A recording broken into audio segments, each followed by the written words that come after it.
দর্শক আমন্ত্রণ, যমুনা টেলিভিশন নিয়মিত আয়োজন 24 ঘন্টায় আপনার সঙ্গে আছে মাসুদ মিশু। সচরাচর রাজনীতি নিয়ে কথা বলি আমরা, আজও তার ব্যতিক্রম হবে না। রাজনীতিতে নানা ধরনের আয়োজন চলছে, বিশেষ করে জুলাই উদযাপন নিয়ে দলগুলো তাদের মতো করে কর্মসূচি পালন করছে। এনসিপি আনুষ্ঠানিকভাবে আজকে পদযাত্রা দিয়ে যে কর্মসূচি শুরু করলো, সেখানে ককটেল বিস্ফোরণের ঘটনা ঘটেছে, তাতে 3 জন আহত হওয়ার খবর আমরা পাচ্ছি। এর পাশাপাশি সরকারি বরাদ্দে বৈষম্য হচ্ছে বলে সংসদের বিরোধী দলীয় নেতা, বিশেষ করে জামাতের পক্ষ থেকে অভিযোগ করা হয়েছে। আর জুলাই নিয়ে বিএনপি জাতির সাথে গাদ্দারি করছে এমন অভিযোগ করছেন জুলাই আন্দোলনের যিনি সম্মুখ সারির প্রধান নেতা ছিলেন নাহিদ ইসলাম, এখন এনসিপির নেতাও বটে। এরই মধ্যে নির্বাচন কমিশন জানিয়েছে অক্টোবরে স্থানীয় সরকার নির্বাচনের প্রস্তুতি নিয়ে এগোচ্ছে তারা। সেসব নিয়ে কথা বলবো আমরা। কথা বলার জন্য আমার সঙ্গে আছেন নুসরাত তাবাসসুম এমপি, যিনি জাতীয় নাগরিক পার্টির যুগ্ম আহ্বায়ক এবং জুলাই যে গণঅভ্যুত্থান তার অন্যতম সমন্বয়কও আপনি ছিলেন। আপনাকে স্বাগত। আমাদের সঙ্গে আছেন আজিজুল হক জিয়ন, যিনি জাতীয়তাবাদী ছাত্র দলের যুগ্ম সাধারণ সম্পাদক। জুলাই আন্দোলনের সময় আপনাকেও আমরা সক্রিয় দেখেছি। এবং অনিক রায়, যিনি এখন network for peoples action NP এর সংগঠক ও কেন্দ্রীয় পরিষদের সদস্য। অনিক রায় ও জুলাই আন্দোলনে সম্মুখ সারির অন্যতম যোদ্ধা। আপনাদের 3 জনকে স্বাগত। নুসরাত তাবাসসুম, আপনাকে দিয়ে শুরু করতে চাই। এই যে ককটেল বিস্ফোরণের ঘটনা, তার 2 দিন আগে পল্টনে জামাতের লোকজনের উপর হামলা এবং সেই হামলার দায় সরকারি দলের উপরে জামাতের পক্ষ থেকে চাপানো হলো। আজকে ককটেল বিস্ফোরণে 3 জন আহত হলো। এই ককটেল বিস্ফোরণ হামলার রাজনীতি আবার হবে, মানে 5 আগস্টের পরে এই প্রত্যাশায় আপনাদের বা বাংলাদেশের ছিল কিনা? যদি না থাকে তাহলে এতদিন এইসব কাজের জন্য যাদেরকে দোষারোপ করেছেন, অর্থাৎ আওয়ামী লীগ, যাদের রাজনীতি এখন কার্যক্রম নিষিদ্ধ, তারা নাই, এখন এই কাজগুলো কারা করছে এবং সেই প্রত্যাশাটা আসলে কতখানি পূরণ হলো আপনার? ধন্যবাদ। দেখুন, বিষয়টা হচ্ছে যে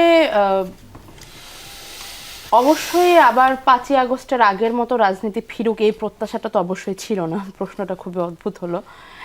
আর আরেকটা বিষয় সেটা হচ্ছে যে আগে যাদেরকে দায়ী করতাম, এই প্রশ্নটা একটু উইয়ার্ড, কারণ আগে যাদেরকে দায়ী করতাম আওয়ামী লীগকে আমরা শুধুমাত্র ককটেল বিস্ফোরণ কিংবা হামলা মামলার দল হিসেবে দায়ী করেছি, বিষয়টা এমন নয়।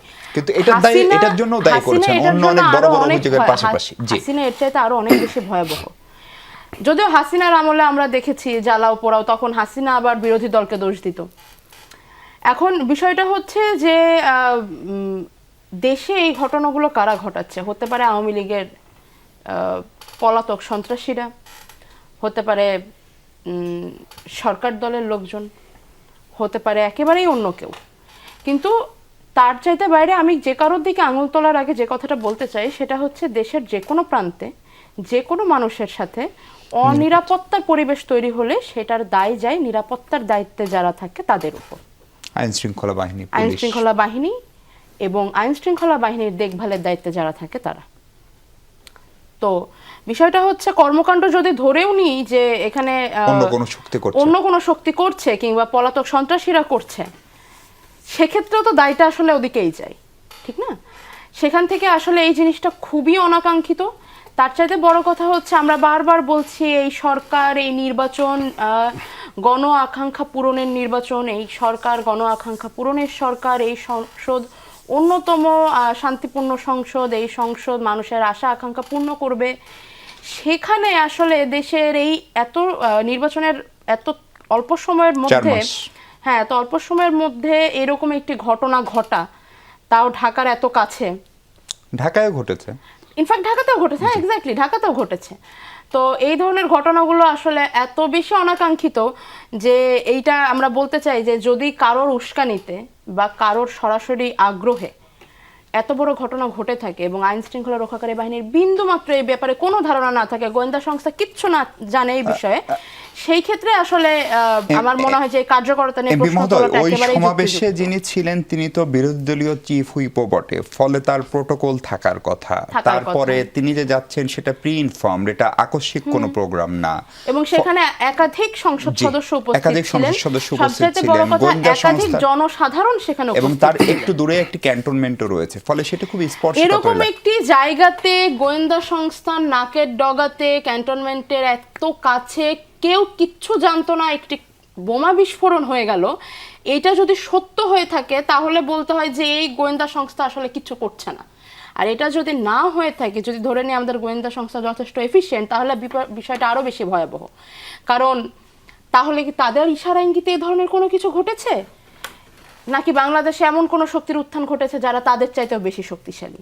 আমি মনে করি এই ঘটনাটি খুবই লজ্জাজনক, ভীষণ ভয়াবহ, এবং একই সাথে খুব বাজে একটি উদাহরণ ইশারা দেয় এবং একটি বাজে উদাহরণ তৈরি করে বিএনপি সরকার আমলের। জি, আজিজুল হক জিয়ন, আপনি বিএনপির রাজনীতির সঙ্গে জড়িত, যদিও ছাত্র সংগঠনের নেতা। ফলে ধরেন এই জামাতের যে একটা সমাবেশ, সেটি আপনার অফিসের পাশে অর্থাৎ পল্টনে, সেখানে হামলা, তারপরে জামাতের মিছিল, সেটা একদম ঢাকার সেন্টার পয়েন্ট গুলিস্তানে। আজকে সাভারে যেখানে হলো বিরোধী দলীয় চিফ হুইপের উপরে, নাহিদের উপরে। ফলে আমি খুবই নিশ্চিত আপনি বলবেন যে সরকার এটি তদন্ত করবে, এটি করবে, কিন্তু এই ডাক্তার আসিবার পরে রোগে আর কতদিন আসলে মারা যাবে, মানে পরে কেন তদন্ত, এই বিষয়গুলো কেন আগাম না জানতে পারা? আমরা ইন্টারিমের সময় শুনতাম যে ভীষণ দুর্বল কি স্বরাষ্ট্র উপদেষ্টা, ওনার কোনো শক্তি নাই, কিন্তু এই স্বরাষ্ট্রমন্ত্রী তো বাংলাদেশের ইতিহাসে সম্ভবত সবচেয়ে শক্তিশালী স্বরাষ্ট্রমন্ত্রী, সবচেয়ে স্মার্ট স্বরাষ্ট্রমন্ত্রী, সবচেয়ে কার্যকরও হওয়ার কথা, তাহলে সেটি এরকম ঘটনা কেন ঘটছে? জি, ধন্যবাদ আপনাকে, পাশাপাশি আমার সহ-আলোচক সহ দর্শক শ্রোতাবৃন্দকে ধন্যবাদ। প্রথমত হচ্ছে জুলাইয়ের অংশীজন হিসেবে যারাই ওখানে ছিল তারা এবং আমি মনে করি বাংলাদেশের আপামর ছাত্র জনতা মিলেই যেহেতু এই জুলাইয়ের গণ-অভ্যুত্থানের যে ফসল 5 আগস্ট খুনি হাসিনা, ফ্যাসিস্ট হাসিনাকে বাংলাদেশ থেকে বিতাড়িত করেছে, আমরা নতুন একটি বাংলাদেশ পেয়েছি যেখানে আমাদের বাকস্বাধীনতা এবং ভোটের অধিকার ফিরে পেয়েছি বলে বিশ্বাস করি। সেই বাংলাদেশে এই নির্বাচিত সরকার আসার পরে এই ধরনের একটি ঘটনা ঘটেছে, যেহেতু জুলাইয়ের একজন সম্মুখ সারির অংশীজন হিসাবে সেটার জন্য আমিও লজ্জিত, আমরা ব্যথিত।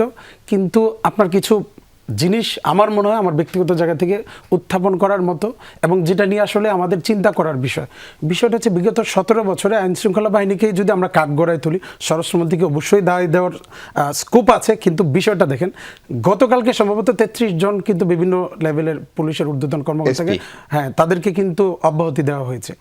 তারা কারা ছিলেন, তারা কাদের সময় কখন কোন ক্রাইটেরিয়ায় আসলে নিয়োগপ্রাপ্ত হয়েছিলেন, বিগত 17 বছর তাদের ভূমিকা কী ছিল? এখন যদি আমি বলি ফ্যাসিস্টের সময় যারা নিয়োগপ্রাপ্ত হয়েছিলেন, সংখ্যাটা কি এই 33-এ সীমাবদ্ধ ছিল? এই 17 বছরে এটা 3300 হতে পারে, 33,000ও হতে পারে, কিন্তু এখান থেকে কিন্তু মাত্র 4 মাস সময় আমি মনে করি আমাদের যে সরকারটা রাষ্ট্র ক্ষমতায় আছেন সেখানে বিরোধী দলেরও আলাদা ভূমিকা আছে, এবং আমরা জানি এই প্রথম মনে হচ্ছে বিগত সময়ে, যেহেতু 90-এর পরবর্তী সময়ে নির্বাচনে যেই সংসদটা আসলে কার্যকর, সেখানে দুই পক্ষেরই কথা বলার স্কোপ আছে, সমালোচনার জায়গা আছে, এবং স্পিকার তার নিরপেক্ষতার জায়গা থেকে সেই রকম কাজ করে যাচ্ছে। তো সেই জায়গা থেকে আসলে যেহেতু ফ্যাসিস্টের দোসররা এখনও প্রতিটা রন্ধ্রে রন্ধ্রে আছে, আমাদেরকে সেটা ফাইন্ড আউট করে তাদেরকে সরাতে হবে, প্রথম। এটা আমার ব্যক্তিগত অভিমত। দ্বিতীয়ত হচ্ছে সেইখানে বাংলাদেশ সেটা করতে কতদিন লাগবে আসলে? ধরেন এর আগের সরকারের 18 মাস না, আপনি আপনারটাই যদি বলে দেখেন, আগের সরকার 18 মাস সময় পেয়েছে, এই সরকার মাত্র 4 মাসে পা দিয়েছে। আপনি আর একটু, আমি এটা বলবো না এই সরকারকে 18 মাস সময় দেন, বাট এই সরকার যে ইনিশিয়েটিভগুলো নিয়েছে সেগুলো দৃশ্যমান, অলরেডি দেখতেছেন, এবং এমন কিছু ঘটনায় কিন্তু আমার মনে আছে আগের সরকারকে আপনারা 2 মাসও সময় দিতে চান না, তখন সমালোচনা।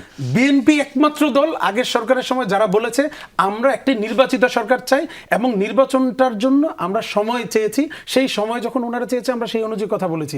আমরাই মনে হয়, আমি শুধু বলবো না, আমাদের যিনি সাংগঠনিক অভিভাবক, যিনি বর্তমানে প্রধানমন্ত্রীর দায়িত্ব পালন করছেন, তিনি সরাসরি বলেছেন এই সরকারকে আমাদের টিকাতে হবে, এই সরকারের পাশে আমাদের থাকতে হবে, আমাদের সাপোর্ট করতে হবে। তো সেই জায়গায় কেন আপনার মনে হয়েছে আমরা 2 মাস সময় দিই, আমি জানি না, আমার অ্যাটলিস্ট এটা চোখে পড়ে না। তবে হ্যাঁ, ওই সরকারের কিছু কার্যক্রম নিয়ে আমাদের কিছু প্রশ্ন ছিল, সেই বিষয়টা অবভিয়াসলি এই জিনিসটা অনেকের মধ্যে আছে।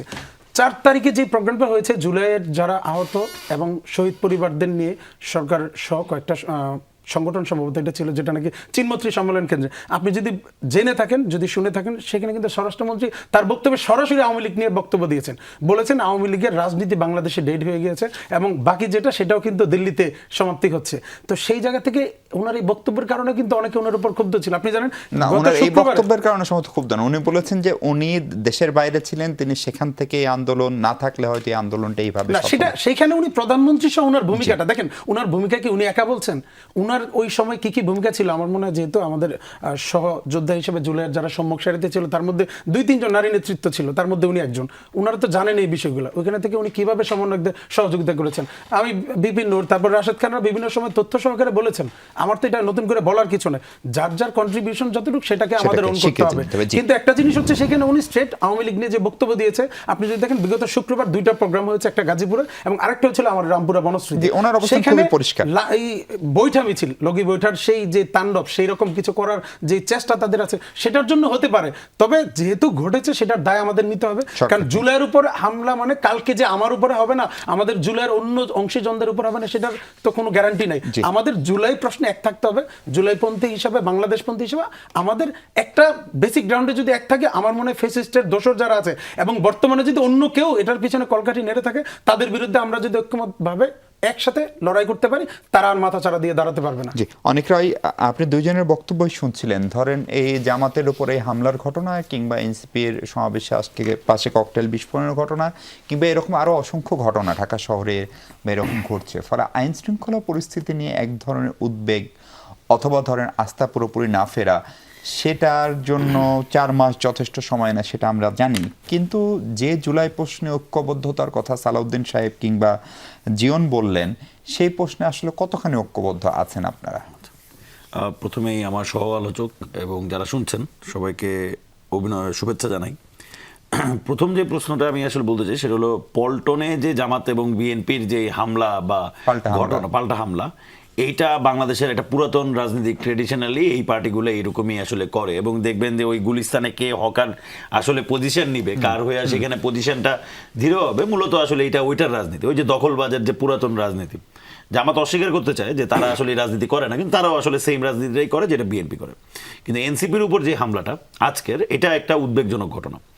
কারণ বাংলাদেশে যে কোনো রাজনৈতিক দল, আমরা খুব সহজেই জানি, যে কোনো জায়গায় এরকম কর্মসূচি করতে হলে এর আগে পুলিশের সাথে কথা বলা, পারমিশনের বিষয় আছে, মাইকের অনুমতির বিষয় আছে, প্রচুর আলোচনা করতে হয়। এবং ওইখানে আমাদের জাতীয় সংসদের মেম্বাররা যাচ্ছেন, ফলে সেই জায়গায় নিশ্চয়ই একটা আলাদা, মানে অন্য যে কোনো পার্টি যাদের হয়তো বা কোনো জাতীয় সংসদ সদস্য নাই, তাদের ব্যাপারে যেভাবে পুলিশ সিচুয়েশন থাকবে, তার থেকে নিশ্চয়ই আলাদা সিচুয়েশন থাকা উচিত।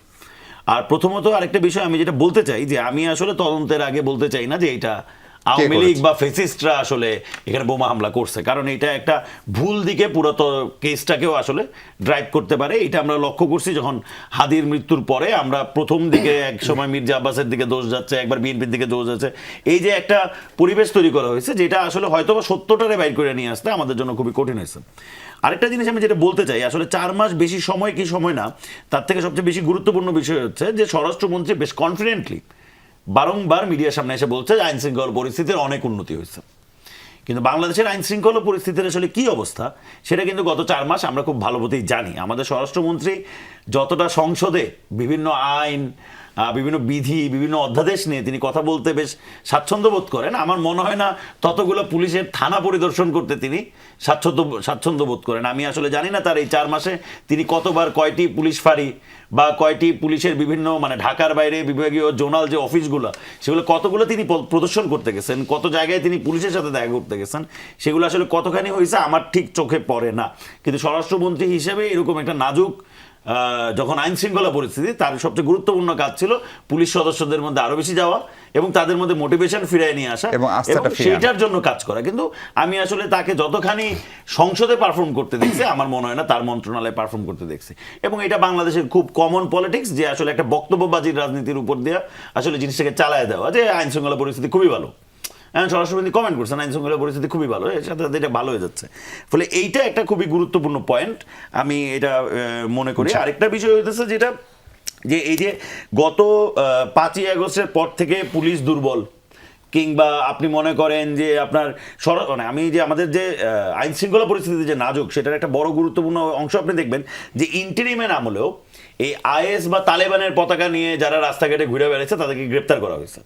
এবং আমার মনে আছে ইসলামী শাসনতন্ত্র বা অন্য কোনো একটা প্রতিষ্ঠানের, অন্য কোনো একটা সংগঠনের প্রোগ্রাম বাইতুল মোকাররমে, সেই মিছিল থেকে 3-4 জনকে ইন্টারিমের সময় পুলিশ ধরে নিয়ে গেছিল তাদের জন্য। কিন্তু এইবার আমরা কি লক্ষ্য করলাম, আমরা ওপেন মিছিল করতে দেখলাম, উৎসব করতে দেখতেছি, আমরা মানে বিজ্ঞাপন দিয়ে বেচা হচ্ছে। রিসেন্টলি মনে হয় যাত্রাবাড়িতে ওই যে বাংলাদেশের পতাকার সাথে এটা করার কারণে হয়তো বা 2 না 3 জনকে গ্রেপ্তার করা হয়েছে। কিন্তু এই টোটাল সিনারিওটা আসলে কি দেখাচ্ছে? টোটাল সিনারিওটা বাংলাদেশকে একটা উগ্রবাদী রাষ্ট্রের দিকে নিয়ে একটা negative যাচ্ছে message। এবং এটা নেগেটিভ মেসেজ হোল ওয়ার্ল্ড দিচ্ছে। এবং দেখেন বিএনপি গভর্নমেন্ট কতটা, আমি জানি না আসলে তাদের ভিতরে দুর্বলতা কি, যেই মোমেন্টে তারেক রহমান চীনে অবস্থিত করতেছে, যেই মোমেন্টে তিনি চীনে ইনভেস্টরদের সাথে কথা বলতেছে, সেই মোমেন্টে বাংলাদেশে আইএস তালেবানের যে পতাকা সেটা নিয়ে হলো মিছিলের পর মিছিল হইতেছে, জেলার পর জেলা হইতেছে। তাহলে কোন ইনভেস্টর বাংলাদেশকে একটা সেফ প্লেস মনে করবে ইনভেস্ট করার জন্য? আমি আপনাকে একটু থামাই, আমি একটু এমপি মহোদয় আপনার কাছে আসতে চাই। পরিসংখ্যান বলছে আইন ও সালিশ কেন্দ্রের যে তার আগে একটু স্মরণ করতে চাই যে জুলাইয়ের সময় আপনি সহ আপনার আরও 6 সহযোদ্ধা যখন ডিবি হেফাজতে, আমরা তখন দেখেছি মানবাধিকার একটা বড় জায়গা ছিল, মানে বিগত আওয়ামী লীগ সরকার যারা মানবাধিকার লঙ্ঘন, গুম, খুন। পরিসংখ্যান বলছে গত 6 মাসে কেবলমাত্র কারা হেফাজতেই 62 জন মারা গেছে।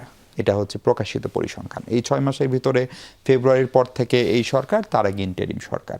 কারা হেফাজতে মৃত্যু বা এগুলো, এবং বাংলাদেশ এখন জাতিসংঘের একটা মানবাধিকার কমিশন কাজ করে, কিন্তু আমাদের নিজস্ব মানবাধিকার কমিশনটা নাই। এবং মানবাধিকার কমিশনের যে অধ্যাদেশটা করা হয়েছিল, যার ফলে একটা কমিশন গঠিত হয়েছিল, সেটি সংসদে পাশ করাতে আপনারা পারেননি, ফলে সেটি অটোমেটিক বিলুপ্ত হয়ে গেছে। ফলে মানবাধিকার পরিস্থিতিতে আপনারা কিভাবে বিশ্লেষণ করেন এবং কারা হেফাজতে মৃত্যুর দায় কে নেবে? যেই মারা যাক, ধরেন সবাই আওয়ামী লীগে মারা গেছে, তাহলে ওকে মৃত্যুর দায় কাউকে নিতে হবে না? অবশ্যই। দেখুন, আমি ব্যক্তিগতভাবে রাজনীতির পাশাপাশি, বিশেষ করে ছাত্র রাজনীতির সাথে যুক্ত ছিলাম যখন, আমি রাজনীতির পাশাপাশি মানবাধিকার কর্মী হিসেবে কাজ করেছি দীর্ঘদিন, দেশে এবং দেশের বাইরেও। তো মানবাধিকার আসলে বিশ্বজুড়ে বর্তমানে সবচাইতে গুরুত্বপূর্ণ কিছু বিষয়ের একটি, একদম টপ 3 প্রায়োরিটি। সেখানে বাংলাদেশ, বিশেষ করে জুলাই অভ্যুত্থানের পর আমরা বারবার ক্রেডিবিলিটি নিয়ে কথা বলেছি। বহির্বিশ্বে বাংলাদেশের চেহারা কিভাবে দেখা যাচ্ছে আমরা সেটা নিয়ে কথা বলেছি। বৈষম্য বিরোধীতে যখন ছিলাম তখন সেখান থেকে এনসিপিতে, এখন সংসদে, প্রত্যেকটা জায়গাতে আমাদের দলের নেতৃবৃন্দ কিন্তু এই কথাগুলো বলে আসছে। কারা হেফাজতে মারা যাওয়ার বিষয়টি, আওয়ামী লীগ মারা যাক, অন্য যে কোনো অপরাধের অপরাধী মারা যাক, কিংবা মিথ্যা অপরাধে আটক থাকা কোনো ব্যক্তি মারা যাক, কারা হেফাজতে মারা যাওয়া, হাজতে থাকাকালীন পুলিশের অত্যাচারে অত্যাচারিত হওয়া, আমরা দীর্ঘদিন ধরে এই বিষয়টা নিয়ে কাজ করেছি, কথা বলে আসছি যে পুলিশের যে জিজ্ঞাসাবাদ, সেইটার জন্য বাংলাদেশে যে পদ্ধতি ব্যবহার করা হয় সেটা ইনহিউম্যান। মানুষকে পিটিয়ে 164 এর কথা বলছি, পিটিয়ে কখনো জবাবদিহি, এটা ভয়াবহ একটা বিষয়। এখন পৃথিবীর উন্নত বিশ্বে অনেক পদ্ধতি আছে। আমরা ইন্টারিমের সময়তেও এগুলো নিয়ে কথা বলেছি, পুলিশ সংস্কার নিয়ে। যাই হোক, এখন কথা সেটা হচ্ছে, যদি কারা হেফাজতে কেউ মারা যায়, এটা সুস্পষ্ট মানবাধিকারের লঙ্ঘন এবং এই দায় একান্তই সরকারকে নিতে হবে।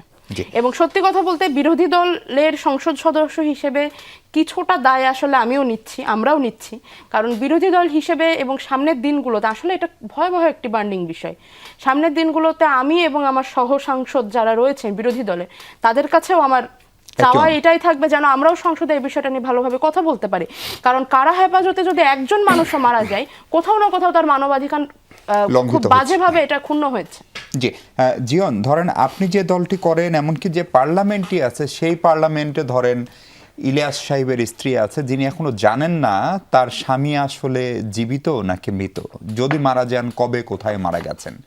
সেই সরকার ক্ষমতায়, এর বাইরেও আরো অনেকে আছেন, নুসরাত তাবাসসুমরা আছেন, তুলিয়াপা আছেন, যারা মানবাধিকার নিয়ে একদম মাঠে ময়দানে নানান রক্তচক্ষু উপেক্ষা করে ফাইট করেছেন।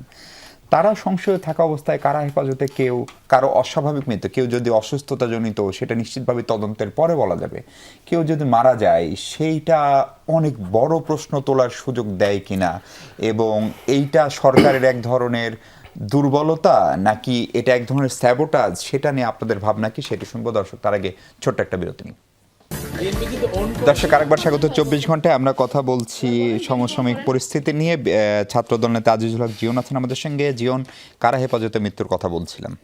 আমি এটার উত্তর দিব, জাস্ট একটু সময় দিবেন, যেহেতু আমার সমালোচক অনেকগুলো প্রশ্ন তুলেছে আমাদের দিকে। প্রথমত হচ্ছে পল্টনের একটা ঘটনাকে তুলেছেন, যেটা আপনি তুলেছেন, বিএনপি এবং জামাতের মধ্যে সংঘর্ষ। আমি জাস্ট একটা ক্লিপ আছে, এটা ইত্তেফাকের, আমি লিঙ্ক দিয়ে দিতে পারবো, যেটাতে অডিও রেকর্ড আছে। সাংবাদিকের সাথে কথা বলার সময় উনি নিজে বলেছেন যে মার্কেট পলিটিক্স আমাদের সাংগঠনিক কাজের অংশ।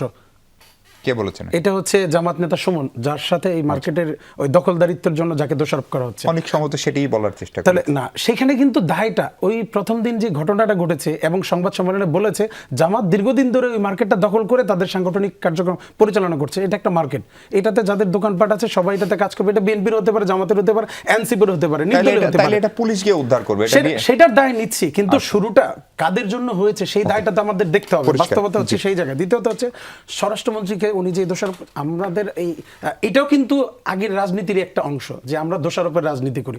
স্বরাষ্ট্রমন্ত্রী কিন্তু বিগত সপ্তাহে যে মুলতবি করার আগে সংসদে স্ট্যাটিস্টিক্যালি উনি বিভিন্ন আইন শৃঙ্খলার পর্যবেক্ষণ করার সময় দেখিয়েছেন যে কোন বিষয়টা 12ই ফেব্রুয়ারি নির্বাচনের আগে কেমন ছিল এবং নির্বাচনের পরে এই 4 মাসে কোন মাসে কতটুকু ছিল। একটা জায়গা ছাড়া প্রত্যেকটা জায়গায় আইন শৃঙ্খলার পরিস্থিতি উন্নত হয়েছে, শুধু একটা জায়গায় বেড়েছে, সেটা হচ্ছে ধর্ষণের মামলার সংখ্যা বেড়েছে। তার মানে কিন্তু ধর্ষণ বেড়ে যায় এটা আমি বলি না।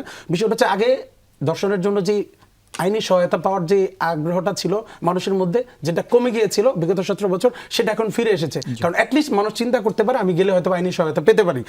জঙ্গল সলিমপুরের মতো জায়গায় কিন্তু এই স্বরাষ্ট্রমন্ত্রীর হাতে ধরেই কিন্তু ঠিক করা হয়েছে। আপনি যদি দেখেন বর্ডারে বিজেপি এখন চোখে চোখ রেখে কিন্তু কথা বলছে এবং অনেকগুলো ক্লিপেজ বিভিন্ন জায়গায় ভাইরাল হয়েছে। ওই এলাকার মানুষজনও কিন্তু সেখানে সাপোর্ট দিচ্ছে।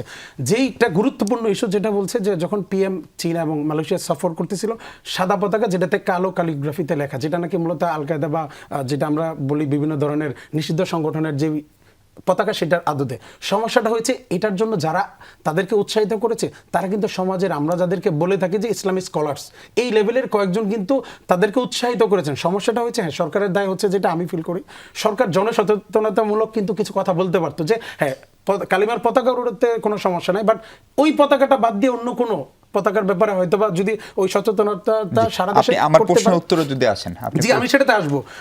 বিষয়টা হচ্ছে কারা হেফাজতে মৃত্যুর বিষয়টা যেহেতু নিয়ে আসছেন, দেখেন আমি 2015 সালে গুম ছিলাম, আমার পায়ের গোড়ালি এখনো ফাটা। আমাকে 2 দিন এই গুম রাখা অবস্থায় এত পরিমাণ নির্যাতন করেছে যে গোড়ালির ব্যথাটা এখনো আমি ফিল করি।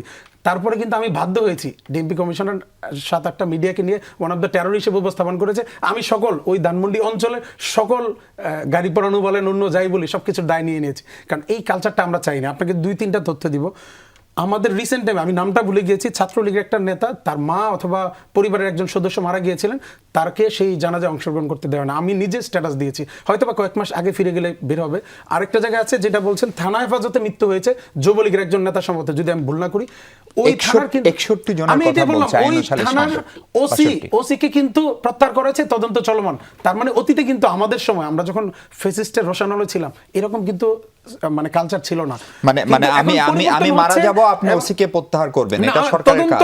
তদন্ত চলমান, জি। তার ব্যাপারে আইনি অ্যাকশন নেওয়া হবে তদন্তে যদি তার দায় আসে। এখন কথা হচ্ছে কারা হেফাজতের বিষয়টা আছে।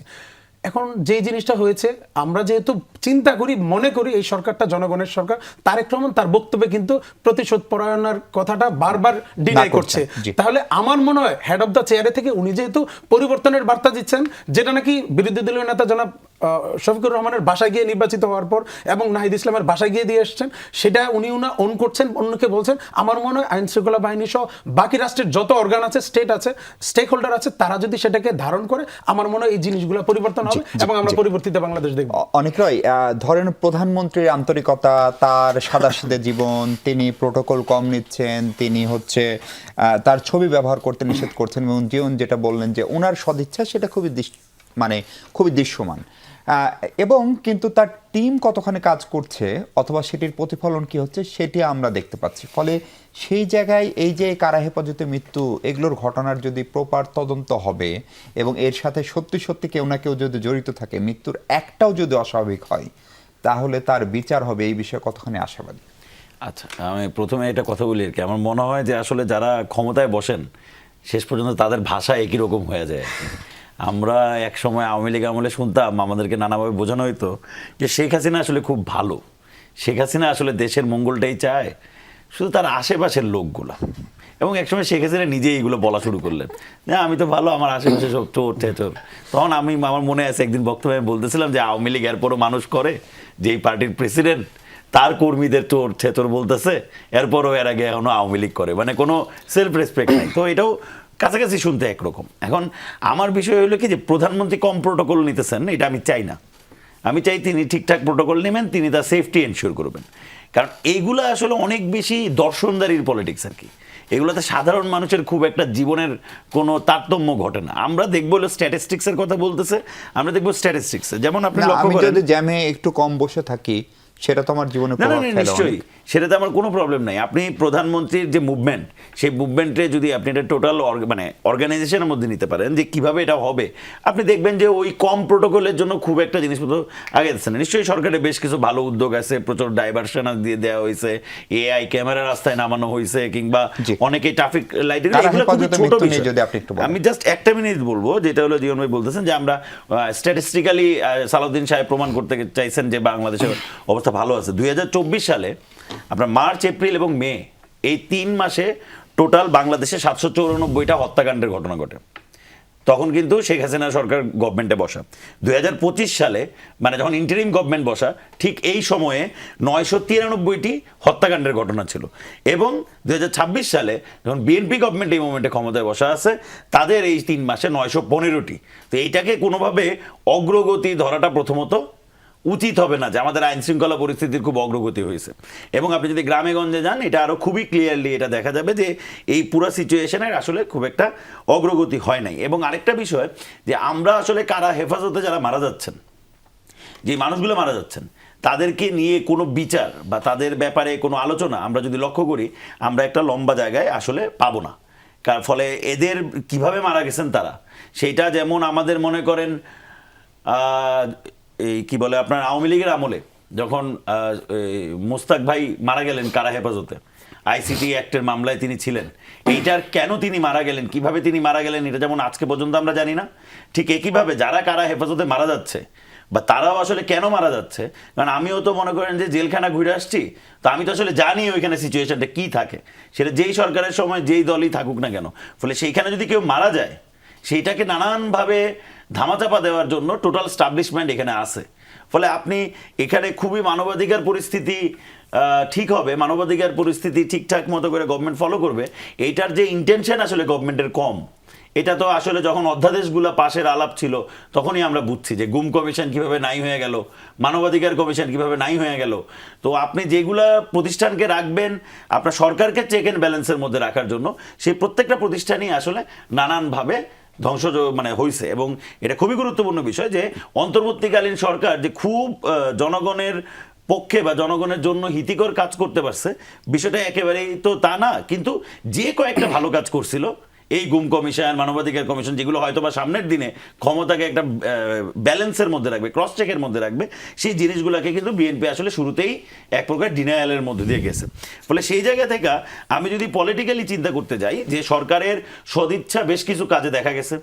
আমি একেবারে বলবো না যে সরকারের সদিচ্ছা, আমি শেষ করছি যে সদিচ্ছা নাই অনেকগুলো কাজ। যেমন আমি হাওরের মানুষ, হাওরের যে লিস্ট তুলে নেওয়ার যে আলোচনা গভর্নমেন্ট করছে, এটা আসলে এই হাওরের অঞ্চলের মানুষের জন্য এটা খুবই একটা উপকারের কাজ হবে। কিন্তু টোটাল যদি আইন শৃঙ্খলা পরিস্থিতিটা নিয়ে আমি আলাপ করি, টোটাল আইন শৃঙ্খলা পরিস্থিতিতে আসলে খুব একটা উন্নতি আমি একটু এপি সাহেবের কাছে আবার আসি। আপা, এই জুলাই নিয়ে জাতির সাথে বিএনপি গাদ্দারি করছে, আপনার নেতা নাহিদ ইসলামের অভিযোগ, এই অভিযোগ করার মতো সময় কি আসলে এসছে, অথবা সরকার গণভোট ও জুলাই সনদকে এখন অস্বীকার করছে, এই কথাও তিনি বলছেন। আসলে কি সরকার গণভোট বা জুলাই সনদকে অস্বীকার করছে? দেখুন, এটার উত্তর দিতে হলে একটু পেছনে যেতে হবে। বিষয়টা হচ্ছে যে বিএনপি বর্তমানে সরকারে এবং ইন্টারিমের পিরিয়ডে অ্যাজ এ পলিটিক্যাল পার্টি তারা ভীষণ পারফরমেন্স দেখাচ্ছে। অনেকটা যে কথাটা বললো, একটু তার কাছাকাছি সুরেই বলতে চাই যে সুন্দর পরিপাটি, তার মানেই যে জিনিসটা সৎ এবং অমলিন এমন তো না।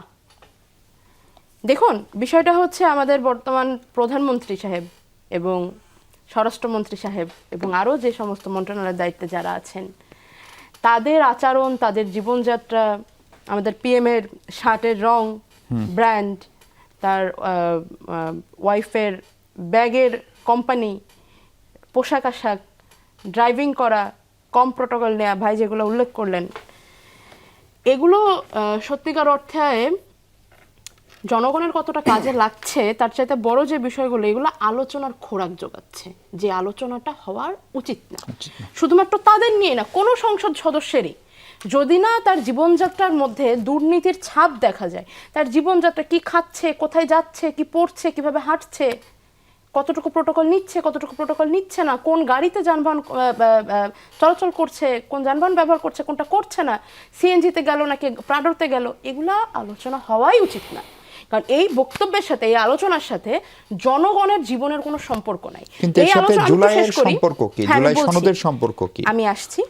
এই জিনিসগুলো আমরা দেখতে পেতাম আওয়ামী লীগের আমলে, এই কাজগুলো আওয়ামী লীগের আমলে হতো, যে কে কেমন জীবনযাপন করছে।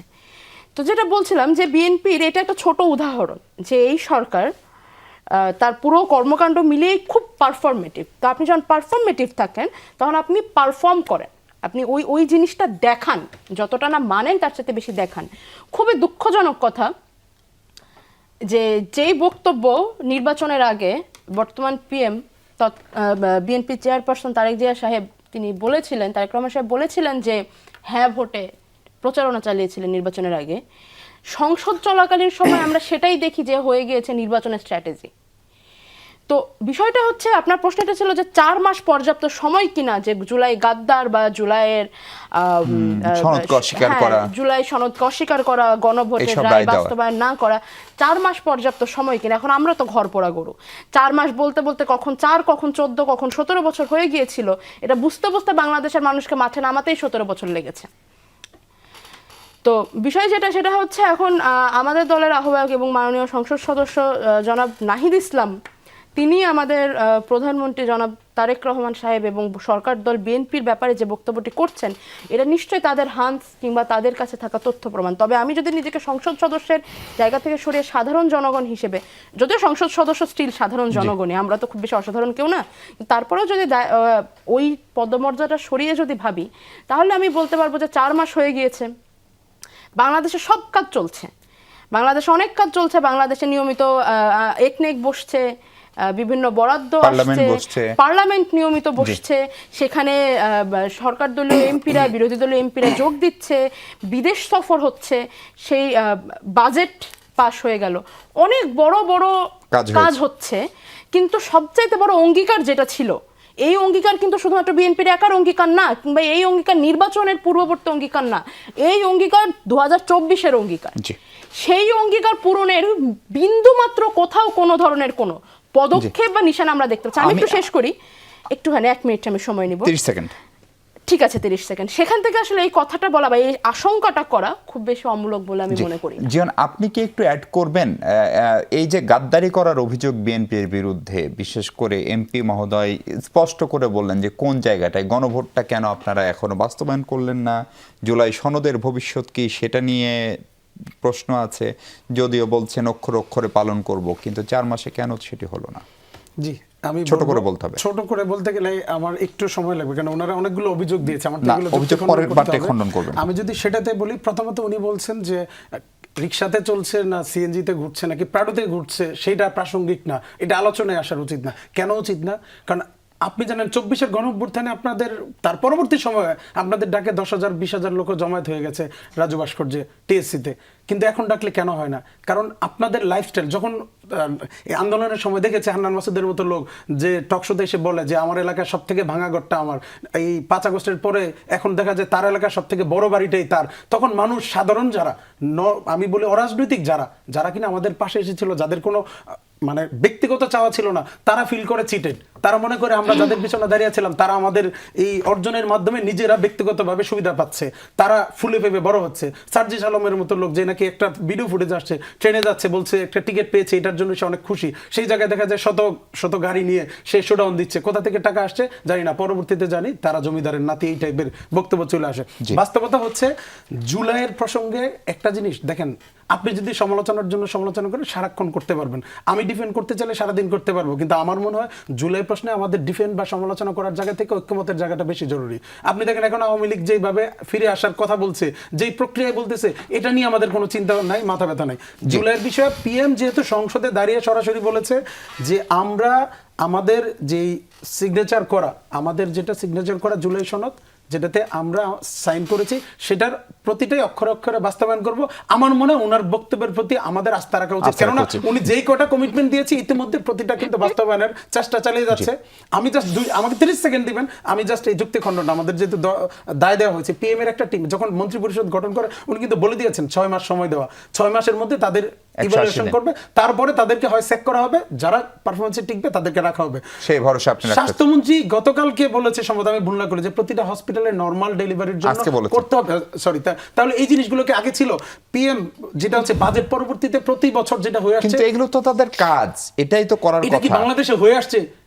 এটা কি আগে হয়েছে? ফলে- বাজেট অধিবেশন পরবর্তীতে 60 লক্ষ টাকা খরচ হওয়ার কথা, আমি ধরলাম ছোট, বাট পিএম এটা কেন ইন্ডিকেট আপনি করছে? বলছেন কিছু উদাহরণ পরিবর্তনের তৈরি জায়গা। করছে। জি, উনি ওনার আমরা- বেতনের আমরা একটা- 10% দিচ্ছেন, আমরা একটা দরিদ্রদের বিরতি নিই, জন্য দর্শক দেওয়ার বিরতি জন্য, পর যাতে আবারও অন্যরা ফিরছি, এটার আমাদের সঙ্গে মাধ্যমে থাকুন। উৎসাহিত হয়। দর্শক, আরেকবার স্বাগত 24 ঘন্টায়। আমরা কথা বলছি সমসাময়িক রাজনীতি নিয়ে। অনেক আপনার কাছে আসতে চাই, আপনি কি সেই বিষয়ে কিছু অ্যাড করবেন কিনা, যে জুলাই নিয়ে আদৌ কি জাতির সাথে গাদ্দারি করা সম্ভব কোনো রাজনৈতিক দলের পক্ষেই, বিশেষ করে যারা জুলাইয়ের পক্ষে বা সক্রিয় ছিল? প্রথমত আমি যে কথাটা বলতে চাই সেটা হলো জুলাই আন্দোলনের ভিন্নতাটা কোন জায়গায়। জুলাই আন্দোলনের সংক্ষেপে বলতে পারেন, আমি আপনাকে হ্যাঁ, আরো একটা প্রশ্ন করতে চাই। খুবই ছোটভাবে বলতেছি। জুলাই আন্দোলনের ভিন্নতার জায়গাটাই হলো যে এইখানে যে জনগণ নেমে আসছে, সেই জনগণের 95% আসলে কোনো পলিটিক্যাল এজেন্সি ছিল না। তারা জাস্ট নেমে আসছিল আরেকটা নিরাপদ জীবনের আশায়, যে একটা নিরাপদ একটা ভালো সমাজের আশায়। তো সেই 95% কিন্তু 8 তারিখ পর্যন্ত, যখন দেশে সরকার নাই, পুলিশ নাই, তারা রাস্তায় দাঁড়ায় নিরাপত্তা দিছে, বাড়িঘর সেফটি দিছে। 8 তারিখের পরে তারা ঘরে ফিরছে, যে আচ্ছা ঠিক আছে, এবার একটা সরকার হয়েছে, তারা নিশ্চয়ই আমাদের দেখা রাখবে। কিন্তু এই 95% মানুষ যেই জীবনের জন্য আশা করছিল, সেইটা বাংলাদেশে কোনো রাজনৈতিক দলই সেই জায়গায় নিয়ে যায়নি। জাস্ট পুরাতন যে এস্টাবলিশমেন্ট, সেই এস্টাবলিশমেন্টে রিঅর্গানাইজড করা হয়েছে। আমি একটা যদি ছোট কথা বলবো, যে গাদ্দারির যদি উদাহরণ হয়, গাদ্দারির উদাহরণে বাংলাদেশে কেউ পার পাবে না। কারণ হলো, আমি যদি ভুল করে না থাকি, ঠিক 1 বছর আগে এনসিপির প্রধান নাহিদ ইসলাম একটা সমাবেশে বক্তব্যে বলছিলেন জুলাই পদযাত্রায়, যে আমরা পুরাতন প্লেয়ার হইতে আসি নাই, আমরা নতুন খেলায়, মানে নতুন খেলা খেলানোর প্লেয়ার হিসেবে আমরা এখানে আসছি। তো এটা নুসরাত তাবাসসুম বলতে পারবে যে আসলে কতটুকু নতুন খেলায় তারা আছে, নাকি তারা সেই পুরাতন সিট ভাগাভাগির যে ইলেকশনই রাজনীতি, সেই রাজনীতির মধ্যেই আছেন। আবার নুসরাত তাবাসসুম যে জুলাই সনদের কথা বললেন, আমি কখনোই মনে করি না যে জুলাই সনদ হইল জুলাইয়ের আকাঙ্ক্ষা। জুলাইয়ের অসংখ্য আকাঙ্ক্ষার মধ্যে জাস্ট একটা অংশ হইল জুলাই সনদ।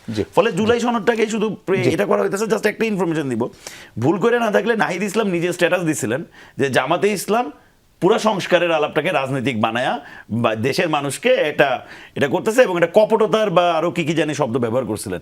তো তার সাথে মিলেই তো আপনি এখন জুলাই সনদের আবার আন্দোলন আরেকটা করতেছেন। হচ্ছে সরকারি বরাদ্দে বৈষম্যের অভিযোগ উঠেছে, এবং সেটা আমরাও খানিকটা দেখছি। এটা বিরোধী দলীয় সংসদ সদস্য একজন আছেন, উনি ভালো বলতে পারবেন। একটা বৈষম্যমুক্ত দেশের কথা আমরা বিশেষ কোনো জেলা, বিশেষ কোনো উপজেলা, বিশেষ কোনো অঞ্চলের উপরে বরাদ্দ বেশি দেখছি, বিশেষ কোনো এমপির এলাকায় বরাদ্দ বেশি দেখছি। সেটাও খানিকটা সাংঘর্ষিক। এটা তো খুবই সহজ, মানে বাংলাদেশে রাজনীতি আপনি যখন করে, বাংলাদেশের মেজরিটি রাজনৈতিক দল, তারা অলওয়েজ লক্ষ্য রাখে হলো যে তার ভোট ব্যাংক, তার এলাকা, তার প্রভাব, তার প্রতিপত্তি কতখানি বাড়ানো যায়। ফলে আপনি মনে করেন এই যে আমাদের কি বলে এলজিআরডি প্রতিমন্ত্রী, উনি উনার এলাকায় যে কাজগুলো করলেন, হ্যাঁ, একের পর এক কাজ করলেন। এবং রিসেন্টলি আমরা বেশ কিছু নিউজ দেখলাম, একবারে এই যে কিছুদিন আগেই আমরা নিউজও দেখলাম। ফলে কিন্তু আবার দেখেন, তার ব্যাপারে আপনি সরকারের সামনে কিন্তু কোনো বক্তব্য আপনি দেখবেন না। তিনি এসে বইলা দিলেন জাস্ট যে ওটা কাকতালীয় ভাবে হয়ে গেছে আমার ছেলেদের নামে, সব ঠান্ডা। পার্লামেন্টে কিন্তু আর কেউ কথা বললো না যে কেন হইলো এটা নিয়ে আপনি কথা শুনবেন না।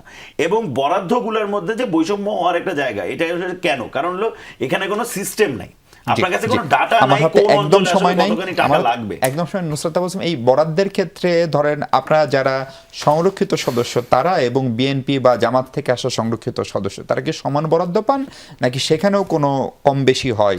না, আমরা যারা বিরোধী দলে আছে আমরা সমান বরাদ্দই পেয়েছি, কারণ সংখ্যাটা শূন্য। আচ্ছা, তাহলে সেক্ষেত্রে সংসদে বরাদ্দ এখনো বৈষম্য বিদ্যমান। কথা দেওয়া হয়েছিল যে বরাদ্দ আসবে, আসে নাই। সত্যি কথা বলতে আমি এই জিনিসটা নিয়ে আমার নিজের তো এখানে কোনো লাভবান হওয়ার কোনো বিষয় নাই। তবে আমাদের আরেকজন সংসদ সদস্য, মাননীয় সংসদ জনাব আক্তার হোসেন যেটা বলেছিলেন যে আমাকে না দিতে পারে, কিন্তু আমার এলাকার মানুষজনকে কেন বঞ্চিত করা হবে। বিষয়টা হচ্ছে যে যদি ধরে নিতে চাই যে সরকার দল এমনই করে, তাহলে হয়তো মেনে নেওয়াটা একটু সহজ। কিন্তু আমরা তো আসলে এরকমটা চেয়েছিলাম না। আমরা চেয়েছিলাম যে অনেক অঙ্গীকারের মতোই এই সব জায়গাতেও সমতা বজায় থাকবে। আমরা দেখতে পারবো যে আসলেই কার্যবিধিতে যেটা লেখে সেটা মেনেও চলা হয়। আর এর বাইরে এই তো আর কি, আমাদের সকলের সমান সংখ্যাটা শূন্য। জি জি, জীবন আপনার কাছে আসতে চাই, এই সরকারি বরাদ্দে বৈষম্যটা কেন হচ্ছে? জি, এটা বলবো আমি। আমার কাছে হয়তোবা এটা আমাদের হাতে একদম 2 মিনিট। জি জি, আমি আমার সময়টা বলি। আমি যেটা গত সপ্তাহে সম্ভবত দেখেছিলাম যে প্রধানমন্ত্রী তার ঐচ্ছিক তহবিল থেকে বিরোধী দলীয় নেতা, মানে যারা সংসদ সদস্য আছে তাদের জন্য প্রায় 20 কোটি টাকা আলাদা বরাদ্দ দিয়েছে। আমি দেখলাম না, আমি যেটা দেখেছি বললাম। এখন কথা হচ্ছে যেমন আমাদের একজন প্রতিমন্ত্রীর কথা বলেছেন, উনি বগুড়ার বাড়ি। আচ্ছা, বিগত 17 বছর যে বগুড়ার কোনো উন্নয়নই হয় না, এটা নিয়ে কেউ কথা বলে না। তারপরে মজার বিষয় হচ্ছে এই বগুড়া কিন্তু বিগত 17 বছর বগুড়ার কোনো এমপি ছিলেন না। আমি বললাম আমাদের বিগত 17 বছর তো আওয়ামী লীগের যারা ছিলেন তারা তো বগুড়াকে না, মানে যে লোকটা বগুড়ায় আওয়ামী লীগের রাজনীতি করে, তার রাজনীতি করার স্বার্থেই তো তার ওই এলাকায় কাজ করে না। সেটা আপনারা খোঁজ নেন, গণমাধ্যম কর্মী হিসেবে আপনারা এটা খুঁজতে পারবেন। কারণ বগুড়া যেহেতু জিয়া রহমানের বাড়ি, এটা একটা অ্যালার্জি ছিল ফ্যাসিস্ট হাসিনার জন্য। কিন্তু তারপর কিন্তু বগুড়াতে সর্বোচ্চ বরাদ্দ যায়নি, সেটা সংসদে মীর শাহ আলম ভাই কিন্তু দেখিয়ে দিয়েছেন। 16 নম্বর বা 17 নম্বরে ওনারটা সর্বোচ্চ বরাদ্দ গিয়েছে কুমিল্লায়, হাসনাত সহ যারা আছে ওই অঞ্চলে। তো সেটা নিয়ে কিন্তু কথা হয় না। দেখেন, এনসিপির মোটো ছিল তাদের রাজনৈতিক দল গঠন করার সময় আমরা পুরাতন বন্দোবস্তকে ভেঙে দিয়ে নতুন বন্দোবস্তের সূচনা করলাম। তো নতুন বন্দোবস্ত হওয়ার পরে কি দেখলাম, অন্য রাজনৈতিক দলগুলোতে যেসব অভিযোগ, এই একই অভিযোগ তাদের মধ্যে আছে। তাহলে আপনি পরিবর্তনটা করলেন কোথা থেকে? নতুন জেনারেশনের যারাই জুলাই আগস্টের সামনের সারিতে ছিল, এই জেনজি বা আলফা জেনারেশন যাদেরকে বলি, রাজনীতি বিমুখ অংশ, যারা রাজনীতিকে পছন্দ করতো না বিগত 17 বছর কালচারের কারণে, তারা যখন নতুনভাবে বাংলাদেশকে নিয়ে চিন্তা করেছে, তখন দেখলো যে না, আমাদের সম্মুখ সারির যারা আছেন তারাই আমাদেরকে বলেছে যেটা করার সময় কাজ করেছে অন্যরকম। তাহলে তারা কি জন্য নতুন বাংলাদেশকে নিয়ে নতুন করে চিন্তা করবে? আমার ভাই যেটা বলেছে আমি একমত, সহমত। এই জায়গায় 95% আমি ধরে নিলাম যাদের রাজনৈতিক কোনো চাওয়া পাওয়া ছিল না, কিন্তু তারা কেন নেমেছে? তার পরিবারের কেউ না কেউ এই আন্দোলনের অংশগ্রহণ করেছে, তার উপর নির্যাতিত হয়েছে, হয় গুলি খেয়েছে, টিয়ারশেল খেয়েছে, বা তার উপর লাঠিচার্জ হয়েছে। তার ভিতরে 17 বছর পুঞ্জীবিত ক্ষোভ ছিল। বিএনপি সহ বিরোধী দলের রাজনৈতিক নেতাকর্মীরা গুম হয়েছে, খুন হয়েছে, আন্দোলনে এই মামলায় জর্জরিত হয়েছে। সম্মিলিতভাবে কিন্তু একটা প্রতিরোধ তৈরি হয়েছে। তো আমার মনে হয় একটা জায়গায় এসে আমরা এই যে বরাদ্দ বলি বা অন্য জায়গায় বলি, পিএম যেহেতু সংসদ সচিবালয়ে প্রতিদিন 9টা থেকে 5টা অফিস করবে, এটা বাংলাদেশের বিগত সময় হয়েছে। উনি শুধু করছেন, উনি শনিবার অফিস করছেন। এখন এগুলো কি দেখানোর জন্য? এই যে ট্রাফিক কন্ট্রোল সিস্টেম, আপনি কি মন থেকে বলেন তো আপনি ভেবেছিলেন যে আসলে এই পরিবর্তনটা হবে, কন্ট্রোল করা সম্ভব? কিন্তু এটা সম্ভব হয়েছে। আমি বলি না ওনার একা কৃতিত্ব, টিম কাজ করছে। হয়তোবা আমরা দৃশ্যমান পরিবর্তনটা দেখতে একটু সময় লাগবে। অনেক ধন্যবাদ আজিজুল হক জীবন, ধন্যবাদ অনিক রায়, ধন্যবাদ নুসরাত তাবাসসুম এমপি। দর্শক, এই ছিল আলোচনা। ভালো থাকুন সবাই, নিরাপদে থাকুন।